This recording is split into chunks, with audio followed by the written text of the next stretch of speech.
Hai semuanya, aku Anto. Selamat datang di ruang bicara komunikator. Pernahkah kamu merasa kesulitan jika ingin mengungkapkan perasaan ataupun juga pikiran kamu? Atau kamu mungkin di balik setiap interaksi sosial yang kamu lakukan, ada rasa cemas yang diam-diam menggerogoti. Di channel ini, kita akan membahas semua hal tentang komunikasi, pengembangan diri, dan bagaimana keduanya sangat erat kaitannya dengan kesehatan mental kita. Aku di sini untuk menjadi teman ngobrol, tempat belajar, dan juga inspirasi bagi kamu. Sebagai seorang mahasiswa komunikasi, aku belajar banyak tentang teori, strategi, dan juga dinamika interaksi. Tapi ada satu hal yang seringkali tidak dibahas dalam buku teks.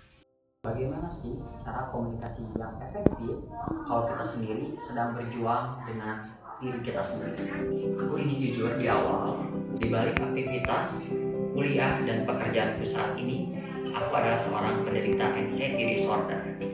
Dulu, kecemasan ini sering banget menghambatku.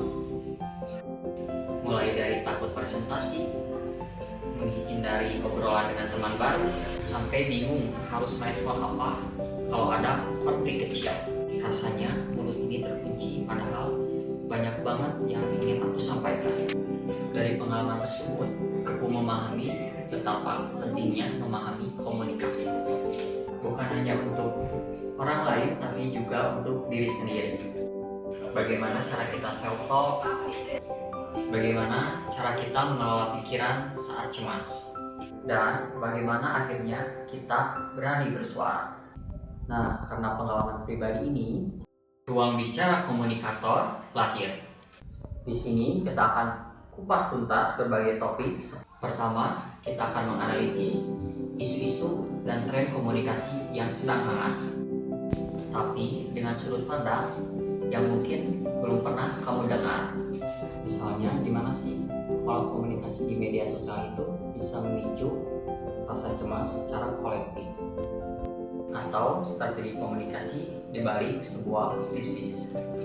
Kedua, buat kamu yang merasa introvert atau kurang percaya diri untuk berbicara, kita akan belajar kekuatan komunikasi nonverbal. Gimana sih bicara tanpa kata-kata? Gimana gestur dan juga ekspresi bisa menyampaikan pesan yang kuat? Ini akan membantu kamu lebih nyaman dalam berekspresi. Ketiga, dan ini yang paling personal, aku akan berbagi pengalamanku mengatasi anxiety dalam berkomunikasi. Aku akan cerita tips dan juga strategi nyata yang kubangun sendiri, mulai dari cara mengatur napas saat presentasi, sampai bagaimana saat aku meminta dukungan ketika kecemasan menyerang. Dan terakhir, tentu saja kita akan fokus pada pengembangan diri dan membangun resiliensi. Bagaimana kita bisa menjadi pribadi yang lebih tangguh, berani berkomunikasi asertif, dan punya inner voice yang positif, meskipun sedang berjuang dengan diri sendiri. Jadi jika kamu seorang pelajar ataupun mahasiswa yang sering cemas ketika melakukan presentasi, seorang pekerja muda yang ingin meningkatkan skill komunikasi di kantor, atau mungkin seorang ABG yang ingin lebih percaya diri dalam bergaul dan memahami perasaannya, channel ini untukmu. Ini adalah ruang aman kita untuk belajar, berbagi, dan bertumbuh. Jangan lewatkan video-video berikutnya. Pastikan kamu subscribe channel Ruang Bicara Komunikator ini, like video ini kalau kamu merasa ini bermanfaat, dan jangan lupa tinggalkan komentar di bawah.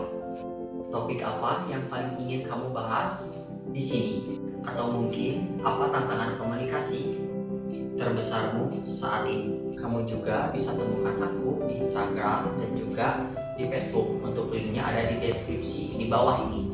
Terima kasih sudah bergabung di ruang bicara komunikator, dan sampai jumpa di video selanjutnya.